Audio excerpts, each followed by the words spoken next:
네, 안녕하세요. 반갑습니다. 김태윤 매니저입니다. 자, 오늘 이 주요 이제 반도체 기업들이나 전반적으로 이제 개인 투자자분들이 좋아하시는 그 종목들이 좀 조정이 좀 나와주고 있고요. 또 어제 시간에 거의 이제 거래가 마감되기 직전에 중국의 이제 한국 단체 관광 허용이라는 또 사드 이후 6년 만에 또 그 가능성이 또 높다 이런 이야기들이 나와주면서 사실 오늘 이 관련된 테마로 수급이 많이 쏠려 있는 상황입니다. 자, 물론 이제 지금 현재 진행되고 있는 미국 선물 지수 같은 경우에는 스포이너만 한 0.3에서 4% 정도 반등세가 지금 나와주고 있는데요. 우선 이 반도체 쪽 관련해가지고는 저도 중장기적으로 충분히 좋게 생각을 하고 있지만 항상 이 주가 이 상승 탄력이 항상 강화됐었을 때는 그 눌림의 크기도 크고요. 그리고 제가 일부 관련된 종목들 반도체 종목들의 차트를 좀 여러 개 돌려봤는데 전반적으로 조금은 부담스러운 위치에 있는 종목들이 좀 있더라고요. 그래서 조금은 더 내려왔을 때 좀 바닥 잡는 거 확인하고 그때 가서 다시 한번 또 그 이후에 2차 매수나 3차 매수 아니면 또는 이제 추가 매수 요 구간을 좀 설정하는 게 현실적으로 맞지 않을까 생각을 하고 있습니다. 자, 지난밤에 이제 미국장의 특징들을 보시면은 이 반도체 관련된 종목들 특히나 그 엔비디아 관련 기업, 그러니까 엔비디아 기업이죠. 엔비디아가 주가가 거의 5%에 가까운 적지 않은 하락폭을 보여주었습니다. 뭐 최근에 이제 뭐 JP 모건이었나요? 같은 그런 주요 기업들의 증권사들의 이 AI 쪽에 대한 이 버블에 대한 좀 우려감이 좀 있었고 또 실제로 이 중국에 대한 이 반도체나 양자 컴퓨팅이나 또 AI 쪽 관련해 가지고 중국 수출 통제나 이런 관련된 규제 관련해 가지고 또 투심이 위축된 상황이었고요. 또 실제로 또 오늘 밤 9시 30분 한국 시간입니다. 7월달 CPI 미국의 7월달 CPI 소비자 물가지수 발표를 앞두고 있기 때문에 전체적으로 약간 경기민감 섹터나 이런 기술주들에 대한 투심이 위축될 수밖에 없었다. 자, 그리고 최근에 이 비만 치료제 관련된 종목들 오늘도 이 인벤티지 랩 펩트론이죠. 펩트론도 주가 흐름이 괜찮았고요. 또 제가 어제 자료를 또 저희 무료 공개 방송이나 이런 자료들을 통해 가지고 말씀드렸던 어떻게 보면 오전에 좀 말씀드렸던 종목 중에서 이 큐라티스라는 기업이 있습니다. 근데 그 펩진이라는 기업하고의 또 과거에 뭐 MOE 체결 그런 좀 이슈를 가지고서 말씀을 드렸었는데 그때 이후로 벌써 30% 정도까지 급등이 좀 나와주고 있거든요. 그렇기 때문에 지금 이 비만 치료제 관련된 종목들 중에서도 아직까지 이런 펩트론이나 아니면 뭐 한미약품 그리고 인벤티지 랩과 같은 이런 급등세가 아직 안 나온 종목들이 좀 많은 것 같아요. 그래서 최근에 다시 한번 오늘 같은 경우에는 뭐 히마시스나 이런 일부 진단키트 관련된 종목들도 또 다 올라오고 있고 또 기술주들에 대한 또 조정이 당분간 좀 지속될 가능성도 또 우리가 열어둘 필요는 있기 때문에 제약바이오 업종 중에서 오늘도 또 제약 관련된 종목을 가지고 왔습니다. 제가 어제 대원제약을 가지고 왔었고요. 대원제약 같은 경우에는 오늘 기사가 하나 떴습니다. 제가 사실 어제도 말씀드렸던 부분들인데 이 어린이 감기약 판매 재개에 대한 이야기들이 좀 나왔고요.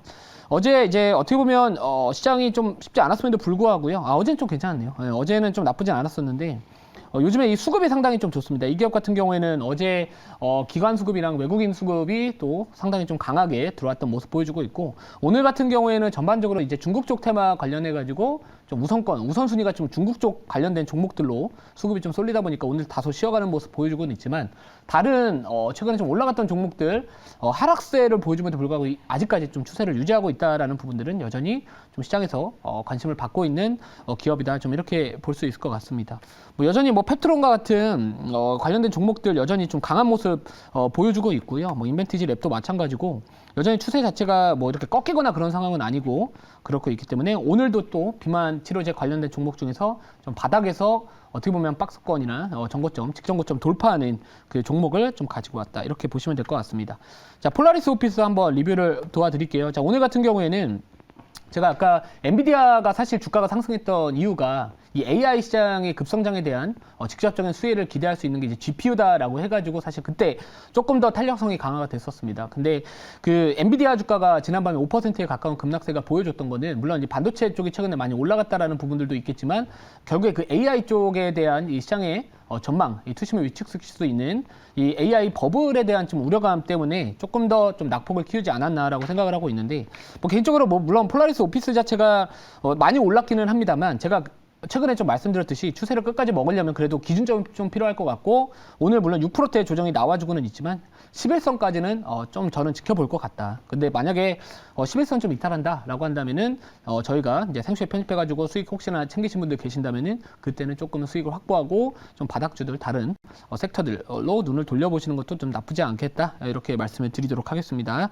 자, 오늘 이제 제가 편입할 종목 좀 말씀을 드릴 건데요. 현재가 6,990원입니다. 종목명은 광동제약이라는 기업입니다. 지금 이 광동제약이라는 기업도 결국에는 그 비만 치료제 쪽 관련된 종목이라고 또 우리가 엮을 수 있습니다, 사실. 그리고 뭐 최근에 이 제약바이오 업종에 대한 시장의 관심이 또 서서히 다시 올라가고 있는 상황인데요. 동사 같은 경우에는 또 의료용 마이크로 니들 플랫폼 기업 투자를 했다라는 이력도 있고, 또 실제로 이제 비만 치료제 의약품 패치 개발을 진행을 하고 있습니다. 자, 그래서 우선 1차 목표가는 5% 잡을 거고요. 자, 그리고 뭐 실적에 대한 부분들, 뭐 지난 1분기에도 이 제품 가격 인상으로 인한 뭐 실적 개선에 대한 부분들도 좀 있었기 때문에 뭐 이왕이면은 좀 기술적으로 좀 돌파 나오는 종목들 중에서 상대적으로 좀 많이 빠져 있는 종목이 지금 같은 시장 상황에서는 조금은 더 하방 경직성을 가지면서 좀 안정적인 투자처가 될 수 있지 않을까, 이렇게 생각을 하고 있습니다. 자, 그래서 지금 이 광동제약 같은 경우에는 뭐 작년에도 사실 이야기들이 많이 나왔어요. 비만 치료제 관련해서 어떤 기업에 뭐 투자를 하겠다, 뭐 이런 이유들도 있었고요.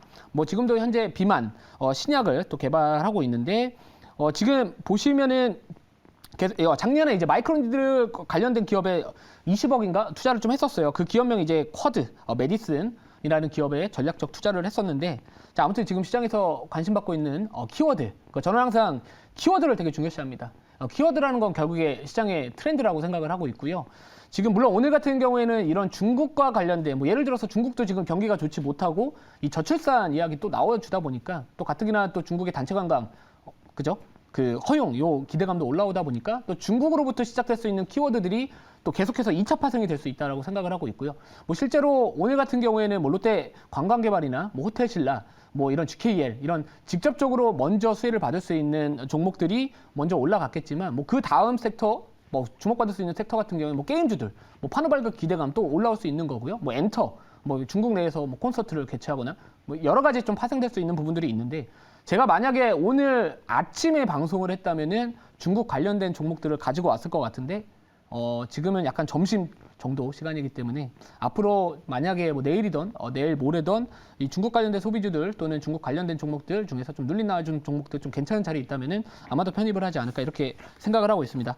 자, 아무튼 자료 보고요. 추가적인 가격 전략 말씀을 드릴게요.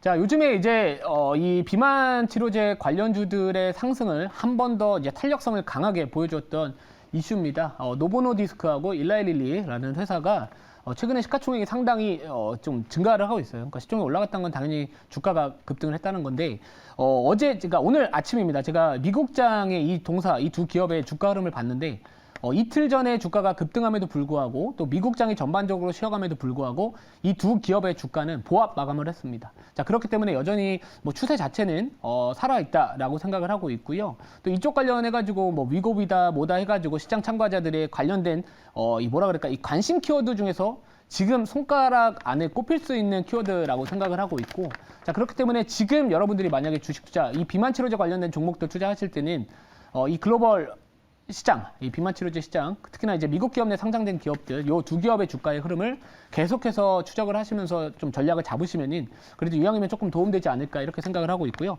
제가 오늘 장전 공개 방송에서도 말씀을 드렸던 게 있어요. 오늘은 반도체하고 AI는 조금은 다소 조심하자. 대신 뭐 중국 관련된 종목들 아니면 이런 게임 쪽 관련된 종목들 중에서 좀 최근에 중국 판호 발급 기대감 올라올 수 있는 기업들, 아니면 뭐 중국 소비와 관련해가지고 뭐 저출산 관련된 기업들, 뭐 여러 가지, 뭐 제로투세븐도 제가 오늘 소개를 시켜드렸었는데 또 14%가 급등하기도 했거든요. 자, 그렇기 때문에 지금 이 전반적으로 시장은 우리가 그동안 좋아했었던 반도체나 2차 전지 쪽 관련된 종목들이 조금 쉬어간다면은 개별 테마 위주로 가는 게 좋지 않을까, 이렇게 생각을 하고 있고요. 다음 자료 볼게요.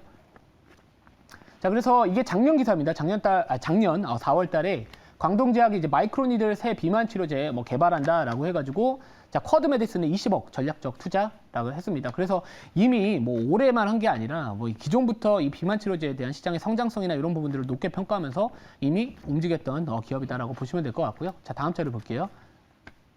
자, 그리고 요 이슈도 이제 지난 3월달 기사거든요. 그래서 뭐 광동, 동아가 선택한 마이크로니들 기술, 비만약 새 패러다임 될까? 그러니까 마이크로니들, 그러니까 어떻게 보면 이쪽 기술에 대한 이 주사제, 일반적인 주사제보다 흡수가 빠르다라는 부분들, 어떻게 보면 대표적인 좀 장점이 있기 때문에 아무튼 뭐 광동제약이나 이런 동아 기업 같은 경우에도 이 관련된 기업들이 투자를 계속해서 활발히 하고 있고 그동안에 좀 활발히 투자를 했던 그런 부분들이 이제 시장에서 좀 관심을 받고 있기 때문에 또 주가가 아무튼 아까 말씀드렸듯이 좀 많이 올라가 있지 않은 상황에서 턴어라운드가 되고 있는 상황이고 최근에 코로나19 확진자 수가 다시 한번 또 급증하는 추세에 있기 때문에 이 감기약이나 이런 부분들에 대한 수요도 또 다시 동반 증가할 수밖에 없다라고 생각을 하고 있거든요. 그래서 당분간 그동안의 시장을 주도했었던 섹터나 업종 테마들이 쉬어갔었을 때는 또 나름대로 좀 바닥에서 올라올 수 있는 또 안정적인 매매를 지향할 수 있는 그런 업종군이지 않을까 이렇게 생각을 하고 있습니다. 자, 다음 자료 볼게요.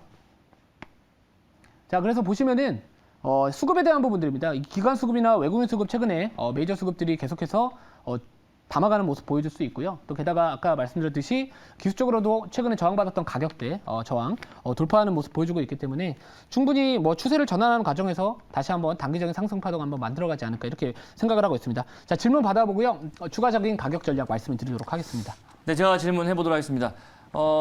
김태우 매니저님께서 이제 제약바이오 종목도 잘 편입 안 시킨다고 이제 하신 것 같은데 최근에 보시게 되면 국전약품, 어제 대원제약, 오늘 광동제약 이렇게 편입을 시켜놓고 있어요. 그럼 그렇다고 한다면 이 제약바이오 업종을 좀 좋게 보신다라는 어떤 생각인 것 같은데 앞으로의 업종 이쪽에 대한 우리가 투자 포인트를 좀 길게 잡아서 한번 공격적으로 좀 베팅을 해봐도 되는 그런 업종인지 먼저 말씀해 주시면 감사하겠습니다. 네, 뭐 제약바이오는 뭐 제가 봤을 때 모든 뭐 업종이 한 번에 올라간다 이런 생각은 여전히 안 하고는 있고요. 그러니까 한 번에 뭐 제약바이오에 속했다라고 올라간다기보다는 그 기업별로 키워드, 그러니까 어떻게 보면 시장에서 부각받을 수 있는 그 키워드에 부합하는 종목인지를 먼저 좀 살펴봐야 될 것 같습니다. 자, 그래서 아무튼 대원제약하고 광동제약 같은 경우에는 물론 뭐 감기약이나 이런 부분들도 있겠죠. 뭐 약을 당연히 뭐 생산하고 있고 판매하고 있는 기업이니까. 근데 지금 당장 단기적인 관점, 특히나 이 생쇼는 수익률 경쟁 프로그램이다 보니까 이왕이면은 조금 테마 탈 수 있는 종목들 내에서 좀 가지고 와봤고 또 주가의 차트의 위치도 저는 상당히 중요하게 생각을 하고 있습니다. 이미 뭐 급등한 종목들을 편입을 해가지고 뭐 빠르게 수익을 챙기는 것도 중요하겠지만 저는 결국에 주식은 심리와의 싸움이다라고 생각을 하고 있는데 만약 본인이 높게 샀었을 때 그 심리적인 멘탈을 관리할 수 있다, 컨트롤할 수 있다면 상관없지만 저 같은 경우에는 제가 컨트롤을 못합니다. 이미 급등한 종목 사면은 심장이 쫄깃쫄깃해져가지고 안 될 것 같고 이왕이면 좀 밑에서 올라온 종목 이렇게 말씀을 드릴게요. 자, 1차 목표가는 5% 잡았고요. 2차 목표가는 7천 잠깐만요. 제가 좀 가격을 다시 잡아야 될 것 같은데 한 8,100원 잡도록 하겠습니다. 다시 말씀드릴게요. 이거는 국전약품 차트고요. 제가 광동제약 같은 경우에는 1차 목표가 5%, 2차 목표가는 7,550원, 그리고 손절가는 6,400원 말씀을 드리도록 하겠습니다.